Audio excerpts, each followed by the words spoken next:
오늘 마태복음 1장 1절, 1장 17절 말씀 중심으로 예수님 소개라는 제목의 말씀으로 하나님 말씀 나누도록 하겠습니다. 여러분은 사람을 만나면 예수님을 어떻게 소개하고 싶습니까? 우리가 아는 대로 예수님은 하나님의 아들이세요. 예수님은 참 사람이십니다. 그 예수님이 저와 당신을 위해서 십자가에 못 박혀서 보배 피를 흘림으로 우리를 죄에서 구원했고요. 예수님이 죽은 지 사흘 만에 부활하셔갖고 사망과 죽음에서 인간에게 부활과 새 생명을 주셨고요. 지금 하나님 보좌 우편에 앉아 계시고요. 다시 산 자와 죽은 자를 심판하러 재림하러 오실 분이 예수님이세요. 그러면 처음부터 그렇게 예수님을 소개하면 다 도망을 갈 거예요. 너무 예수님에 대해서 어렵고 무겁고, 물론 우리의 신앙을 고백해서 단도직입적으로 이야기하긴 했지만 그렇게 소개하기는, 처음 만난 사람에게 그렇게 소개하기는 어렵습니다. 그래서 예수님을 믿는 마태라고 하는 사람이 마태복음을 기록하면서 유대인들에게 예수님을 어떻게 가장 잘 소개할까 고민하고 기도하고 성령의 감동으로 쓴 마태복음의 첫 번째가 바로 족보 얘기를 하는 거예요. 이제 우리가 성경을 읽을 때 족보를 읽으면 성경 읽기를 포기하게 되죠. 우리가 1년에 성경을 읽어야 되겠다 시작하고 성경을 읽어가다 보면 족보가 나올 때마다 우리는 성경 읽기를 포기하게 돼요. 그거는 족보가 가지는 의미를 잘 몰라서 그래요. 도대체 마태라고 하는 사람은 유대인들에게 예수님을 어떻게 소개하려고 족보를 통해서 예수님을 소개하고 있을까요? 여러분이 오늘 이 내용을 아시고 예수님을 유대인들에게 이렇게 소개하고 있구나 라는 측면을 오늘 아셨으면 좋겠고요. 이 의미를 여러분이 아시고 난 다음에 나중에 여러분이 어떤 사람을 만났을 때 나는 예수님을 어떻게 소개해 볼까? 이런 것들을 조금 고민하시면서 예수님을 소개하는 내용의 말씀을 들어보도록 하겠습니다. 마태는 왜 먼저 가장 족보를 다루고 있는가? 그 이유는 유대인을 대상으로 했기 때문입니다. 여러분, 유대인들이 지금 한 800만, 900만, 1000만이 조금 못 돼요. 이스라엘에 살고 있는 유대인들이.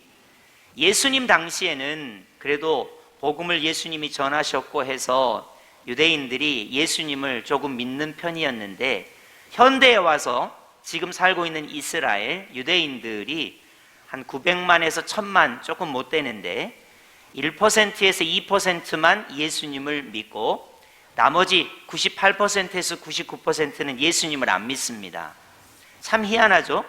오히려 우리처럼 이방인이라고 생각하는 외국인들이 예수님을 믿어요. 그러니까 이게 참 희한한 거예요. 유대인들에게 예수님의 십자가와 부활을 전해가지고 예수님을 믿게 하기가 굉장히 어렵습니다. 그래서 마태가 접근한 게 바로 뭐냐면 유대인의 역사를 기반으로 해서 족보를 통해서 예수님은 아브라함의 자손, 다윗의 자손이시다로부터 시작하는 거예요. 이게 유대인에게는 되게 중요하거든요. 유대인에게는 메시아 대망사상이라는 게 있어요. 유대인들은 가깝게는 로마로부터 식민 지배를 받고 있죠. 헬라로부터 식민 지배를 받았었어요. 더 멀리로는 메데파사, 페르시아로부터 식민 지배를 받았고요.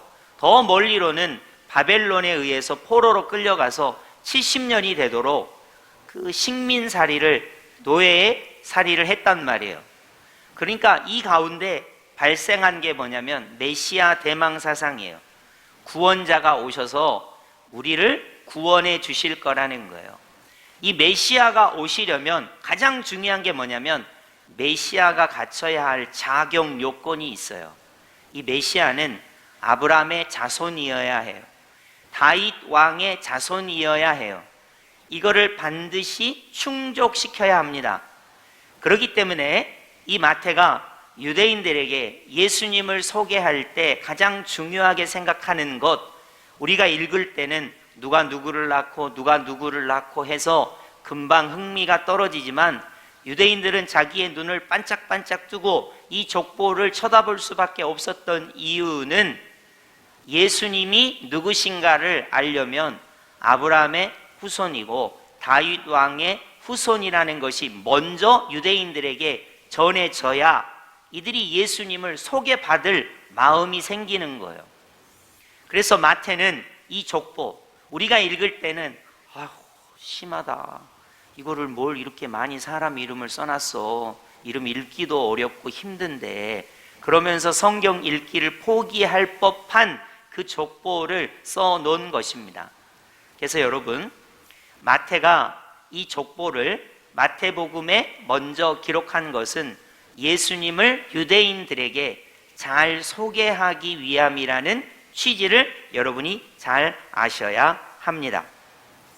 그 중에서 가장 중요한 것, 예수님을 소개할 때 예수님은 아브라함의 자손이다, 다윗 왕의 자손이다가 가장 중요한 거예요. 예수님이 병자를 살려내시고 죽은 자를 살리시고 병자를 고치시고 무리를 거르시고 이런 기적을 행했어도 예수님이 아브라함의 자손이 아니거나 다윗 왕의 자손이 아니면 메시아가 될 수 없기 때문에 유대인들에게 가장 중요한 족보를 통해서 예수님이 아브라함의 자손, 다윗의 자손이라는 것을 소개하고 있는 것입니다. 물론 우리나라는 아브라함의 자손, 다윗 왕의 자손과는 아무런 관계가 없어요.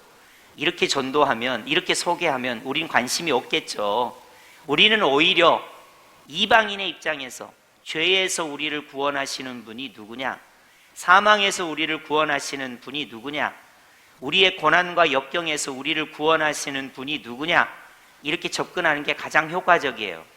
왜냐하면 우리는 일제강점기 때 너무 힘들었잖아요. 6.25 시대 때 너무 힘들었잖아요.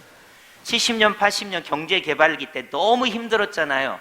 이 고난에서 우리를 구원할 분이 누구냐라고 접근했기 때문에 예수님을 효과적으로 소개할 수가 있었던 거예요. 그렇기 때문에 여기 지금 마태복음 1장에서 예수님을 소개하는 방식은 유대인들에게 가장 효과적인 방법이었어요. 그럼에도 불구하고 유대인에게 효과적으로 소개한 이 방법을 오늘날 신앙생활하는 우리가 어떤 측면에서 예수님에 대해서 알아야 하고 어떤 사람들에게 예수님을 소개해야 할 때 이 부분을 알아야 하는 측면이 반드시 있다는 것입니다. 자, 오늘 본문 마태복음 1장 1절 우리 한번 합독해 볼까요? 시작. 아브라함과 다윗의 자손 예수 그리스도의 계보라. 이걸 계보라 해도 되고 족보라 해도 됩니다. 이전 성경에는 세계라 이렇게 되어 있었죠. 그래서 지금 마태가 생각할 때 유대의 역사를 통틀어서 가장 중요한 사람 3명을 족보로 축약했어요. 아브라함이라고 하는 사람을 선두에 세웠죠. 가장 먼저 조상이니까. 그리고 중간에 보면 다윗을 중간에 넣었습니다. 그리고 맨 마지막에 예수 그리스도를 소개하고 있는 거예요.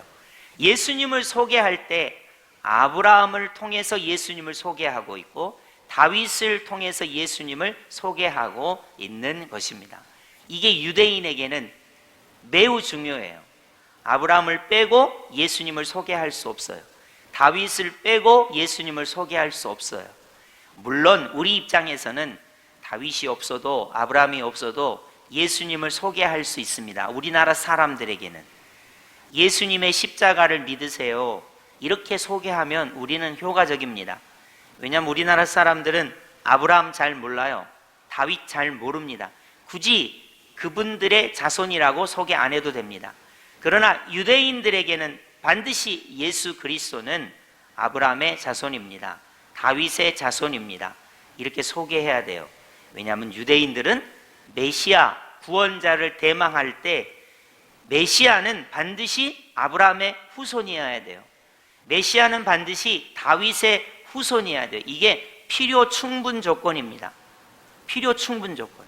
만약에 예수님이 메시아이신데 아브라함의 후손이 아니잖아요. 그럼 메시아가 아닌 거예요. 예수님이 메시아라고 아무리 주장해도 다윗의 후손이 아니잖아요. 그럼 메시아일 수가 없는 거예요. 그래서 마태가 취사 선택한 가장 중요한 방식이 족보를 통해서 예수님을 소개해 주고 있습니다. 특별히 이 1장 1절부터 16절까지 나와 있는 이 족보는 42명을 소개하고 있는데 어떻게 소개하고 있냐면 17절을 여러분 한번 보시겠어요? 이렇게 소개하고 있어요. 모든 대수가 아브라함부터 다윗까지 14대요. 그러니까 역사를 함축하고 있는데 아브라함부터 다윗 왕까지 14대로 구성이 되어 있습니다. 첫 번째 역사 구성이죠. 아브라함부터 이스라엘 민족이 생성이 되게 돼요.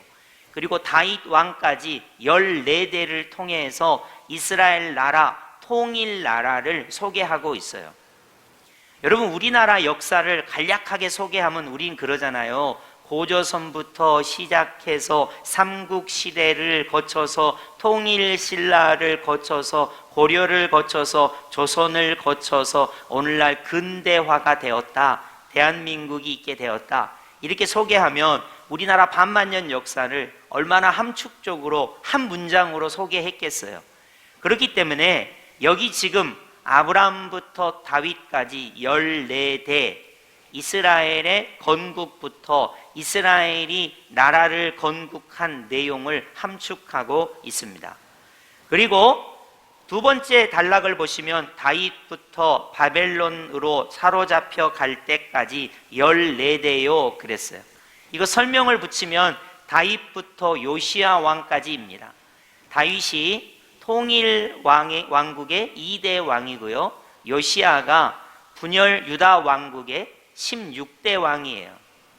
그러니까 통일 왕국과 분열 왕국을 역사적으로 함축해서 설명을 해주고 있어요.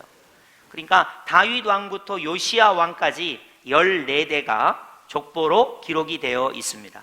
그리고 마지막 보시면 바벨론으로 사로잡혀 간 후부터 그리스도까지 14대더라 이렇게 돼 있거든요. 그러니까 요야긴 왕, 요고냐 왕부터 그리고 예수 그리스도까지 14대에 걸쳐서 구성이 되어 있습니다. 이 족보가 말하고자 하는 것은 다음과 같아요. 예수님의 조상은 아브라함이다. 예수님의 조상은 다윗 왕이다. 이게 유대인에게 중요한 게 그래서 예수님은 메시아 그리스도 구원자의 조건을 갖추고 있다라는 거예요. 유대인에게 있어서 예수님을 소개할 때 십자가보다 유대인에게 더 중요한 것은 예수님이 어떤 혈통의 조건을 갖추고 있냐예요. 유대인에게 메시아 그리스도로서 가장 중요한 것은 다윗 왕의 후손이냐는 거예요. 이게 유대인에게는 매우 중요합니다. 우리는 아브라함이 누군지 다윗이 누군지 중요하지 않아요.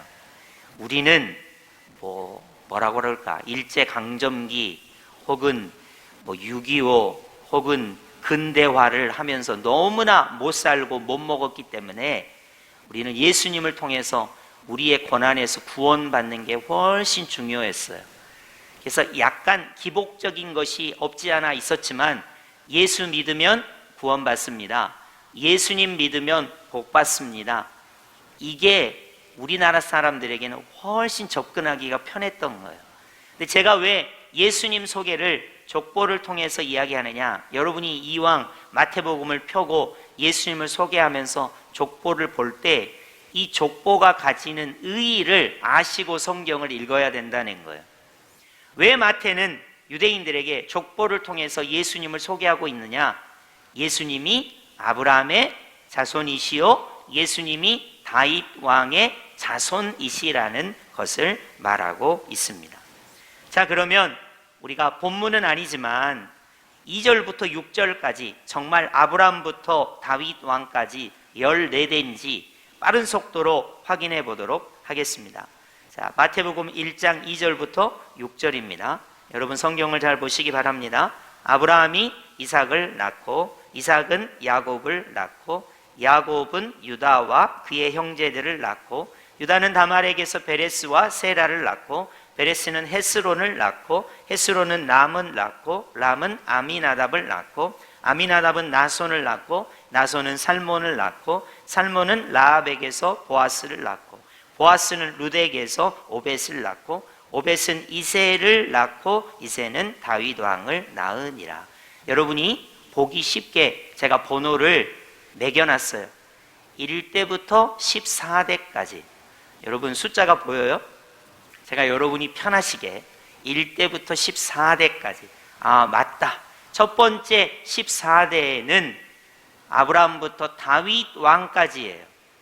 이게 이스라엘의 초기 건국 역사가 되겠습니다. 두 번째 14대를 살펴보겠습니다.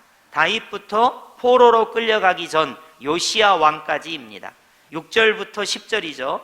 이새는 다윗 왕을 낳으니라. 다윗은 우리아의 아내에게서 솔로몬을 낳고 솔로몬은 르호보암을 낳고 르호보암은 아비야를 낳고 아비야는 아사를 낳고 아사는 여호사밧을 낳고 여호사밧은 요람을 낳고 요람은 우시야를 낳고 우시야는 요담을 낳고 요담은 아하스를 낳고 아하스는 히스기야를 낳고 히스기야는 므낫세를 낳고 므낫세는 아몬을 낳고 아몬은 요시야를 낳고 그렇게 되어 있습니다.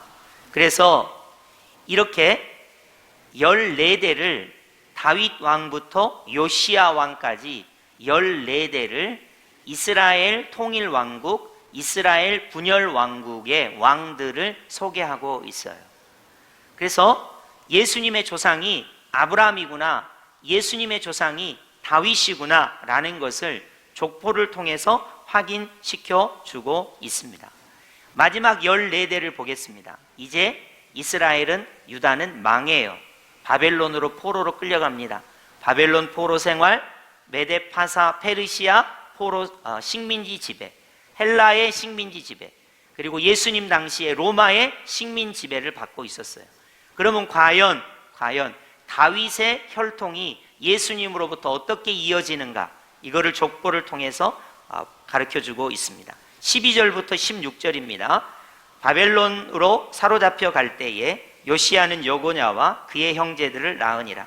바벨론으로 사로잡혀 간 후에 여고냐는 스알디엘을 낳고 스알디엘은 스룹바벨을 낳고 스룹바벨은 아비웃을 낳고 아비웃은 엘리야김을 낳고 엘리야김은 아소르를 낳고 아소르는 사독을 낳고 사독은 아킴을 낳고 아킴은 엘리웃을 낳고 엘리웃은 엘르아사를 낳고 엘르아살은 mat단을 낳고 mat단은 야곱을 낳고 야곱은 마리아의 남편 요셉을 낳았으니 마리아에게서 그리스도라 칭하는 예수가 나시니라 라고 되어 있습니다.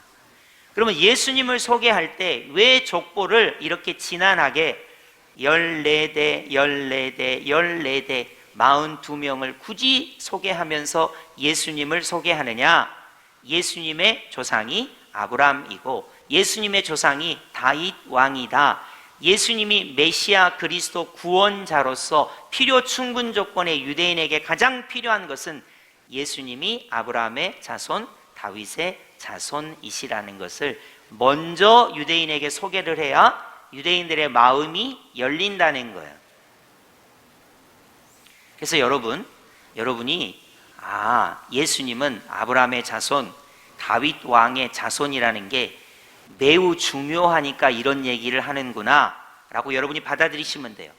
그럼 도대체 아브라함이 누구기에, 다윗이 누구기에 유대인들에게 이렇게 소개하는가 살펴보겠습니다. 중요한 내용이니까 족보 얘기는 안 해요. 여러분이 관심을 가져보시기 바라요. 아브라함은 도대체 왜 예수님의 조상이 돼야 되고 다윗은 왜 예수님의 조상이 돼야 되는가? 자, 살펴보겠습니다. 창세기 12장 1절부터 3절입니다. 아브라함이 왜 중요한가? 성경에는 언약이라는 게 나와요. 아브라함 언약. 하나님께서 아브라함과 약속을 하셨어요. 아브라함을 통해서 이렇게 해 주시겠다는 약속을 주세요. 그것이 예수님을 통해서 성취가 되는 거예요. 자, 제가 읽어볼게요. 창세기 12장 1절부터 3절입니다. 여호와께서 아브라함에게 이르시되 너는 너의 고향과 친척과 아버지의 집을 떠나 내가 내게 보여줄 땅으로 가라. 내가 너로 큰 민족을 이루고. 여러분, 아브라함은 혼자였어요. 자식도 없었어요. 그런데 무슨 큰 민족을 이룬다는 거예요? 나중에 이스라엘 민족을 이루게 될 거예요. 내게 복을 주어 내 이름을 창대하게 하리니 너는 복이 될지라.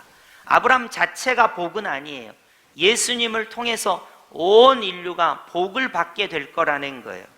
3절입니다. 너를 축복하는 자에게는 내가 복을 내리고 너를 저주하는 자에게는 내가 저주하리니. 자, 잘 보세요. 거기 중요합니다. 땅의 모든 족속이 너로 말미암아 복을 얻을 것이라 라고 아브라함 언약을 하나님께서 주셨어요. 아브라함을 통해서 모든 민족이 복을 받게 될 거라는 거예요. 이게 누구를 통해서 이루어졌어요? 예수님을 통해서 모든 민족이 복을 받게 되는 거예요. 사실 유대인들은 이 말씀을 유대인에게만 적용을 해요. 다른 민족은 복을 받으면 안 돼. 우리 유대인만 복을 받아야 돼. 이런 관성을 가지고 있거든요. 근데 이게 예수님을 통해서 땅끝까지 이르러 모든 민족이 예수님을 믿고 복을 받게 되는 이 언약이 예수님을 통해서 성취가 되게 된단 말이에요. 그래서 아브라함이 중요한 거예요. 아브라함이 중요한 것이 땅의 모든 민족이 너를 통해서 복을 받게 될 것이다가 예수님을 통해서 복을 받게 되는, 여러분, 우리 같은 이방인이 예수님을 믿고 복을 받게 된다는 거예요. 이 족보 중에 여인들이 나와요. 다말이라고 하는 여인, 시아버지와 부적절한 관계를 통해서 자손을 두게 되죠. 희생 라합이 나와요. 희생 라합은 이방인이었어요. 희생이었어요. 그래도 예수님의 족보에 들어오게 돼요. 뿐만 아니라 루시라고 하는 모함 여인이 나옵니다. 이방인이에요. 그리고 밧세바라고 하는 가늠한 여인도 나옵니다. 여기 족보 안에 들어오게 돼요. 이유는 무엇입니까? 이방인이어도, 죄를 지은 사람이어도, 신분이 비천해도 복을 받게 될 거라는 거예요.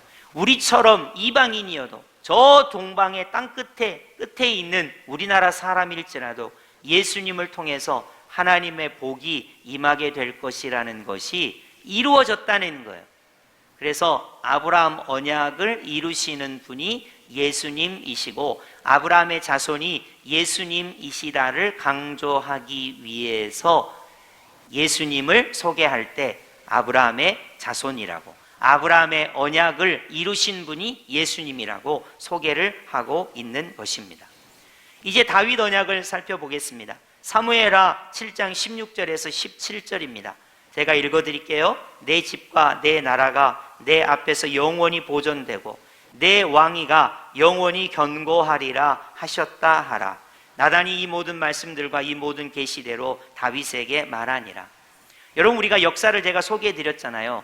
다윗 왕까지, 솔로몬 왕까지는 괜찮았어요. 근데 이게 남유다와 북이스라엘로 분열 왕국이 되더니 북이스라엘은 아수르에 멸망당해요. 남유다는 바벨론에 멸망당합니다.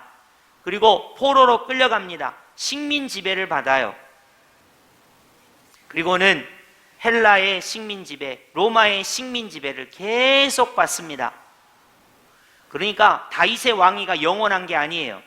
그런데 다윗의 왕위를 예수님이 이어받으셔서 하나님 나라의 왕으로서 이 세상을 영원히 통치하신단 말이에요. 그러니까 다윗 언약이 누구를 통해서 이루어졌느냐? 예수님을 통해서 이루어졌다라는 것을 강조하기 위해서 아브라함 언약, 다윗 언약의 성취자가 예수님이시다 라는 것을 유대인들에게 소개를 하고 있는 것입니다. 자, 그러면 우리가 족보를 통해서 대한민국 사람들에게 예수님을 소개하기는 부적절해요. 여러분도 지금 1절부터 17절까지 읽었지만 하품 안 한 게 다행이죠. 관심을 절대 가질 수가 없어요. 이 족보를 통해서는. 그러면 우리는 이 대한민국 사람들에게 내가 믿는 예수님, 나를 구원해 주신 예수님을 어떻게 소개해 줘야 되느냐? 첫 번째, 아브라함의 언약을 통해서 예수님을 소개해 줘야 돼요. 아브라함을 통해서 모든 민족이 복을 받을 것이다. 이 말에 모든 사람들이 동의할 수밖에 없어요. 나는 하나님으로부터 복을 받고 싶다 라는 것을 누구나 가지고 있어요. 질병에 걸려 있는 사람은 낫고 싶고요, 물질의 문제를 가지고 있는 분은 이 물질의 문제를 해결하고 싶고요, 관계의 문제가 어려운 사람은 관계의 문제를 해결하고 싶고요. 여러분, 흑인들은 자기들의 자유를 신앙 안에서 되찾고 싶었어요. 정치적인 문제도 마찬가지고요, 경제적인 문제도 마찬가지고요. 예수 그리스도를 통해서 진리를 알지니 진리가 너희를 자유롭게 하리라. 아브라함을 통해서 너는 복을 받게 될 거야를 성취하신 분이 예수님이에요. 예수 그리스도의 십자가 보혈과 부활의 공로를 통해서 너는 구원을 받게 될 거야. 너는 하나님의 백성이 될 거야. 너는 천국 백성이 될 거야. 아브라함을 통해서, 예수님을 통해서 너는 복을 받게 될 거야.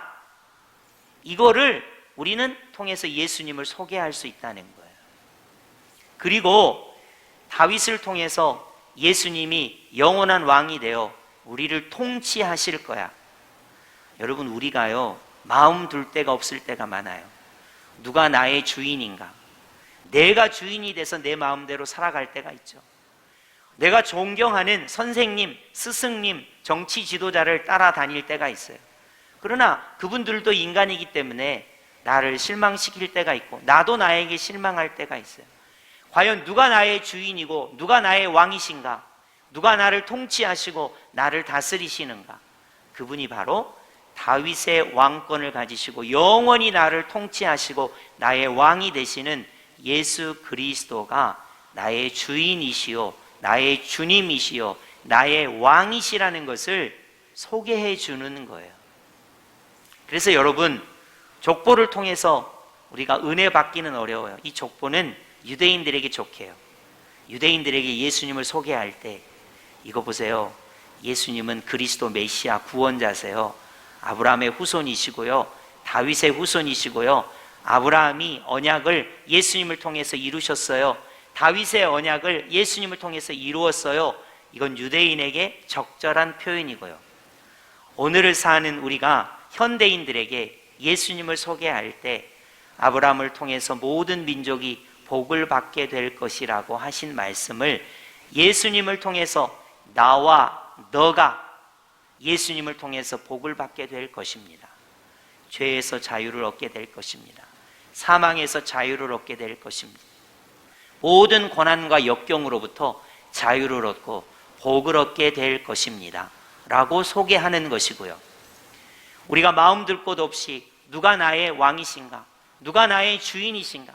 누구를 따라 순종하고 따라다닐 것인가를 고민한다면 예수 그리스도가 다윗의 왕권을 가지시고 나를 영원히 통치하시고 다스리시는 영원한 왕이십니다 라고 우리가 소개할 수 있다는 거예요. 여러분, 그래서 아브라함과 다윗의 자손 예수 그리스도의 계보라, 이 말씀을 여러분이 꼭 기억하시고 오늘 주제는 예수님을 소개하는 거예요. 나는 이 사람에게 예수님을 어떻게 소개할 것인가? 어떻게 예수님을 소개하면 우리를 복되게 하시고 우리의 왕이 되시고 우리를 죄와 사망과 고난과 역경으로부터 영원히 구원하시는 예수 그리스도를 잘 소개할 수 있을 것인가? 이걸 여러분이 꼭 기억하시고, 마태복음 1장에 성경 읽다가 덮는 족보가 나왔는데 이 족보가 예수님을 소개하는 것이구나. 나도 예수님을 다른 사람에게 지혜롭게, 그 사람의 상황에 맞게, 그 사람이 예수님을 영접하고 구원을 받아 하나님의 백성이 될 수 있도록 예수님을 지혜롭게 은혜 가운데 잘 소개해야 되겠다 라는 여러분이 깨달음이 있기를 바라고, 이 세상의 많은 사람들에게 예수님이 필요합니다. 왜냐하면 아브라함을 통해서 주신 예수님을 통한 복이 될지라의 은혜를 받아야 되고, 우리의 왕, 우리의 주인이 누군가를 모르는 많은 사람들에게 예수님이 우리의 왕, 우리의 주인이라는 것이 반드시 믿어져야 하기 때문에 이러한 예수님을 소개하는 놀라운 은혜가 있기를 예수님의 이름으로 축복합니다. 아멘.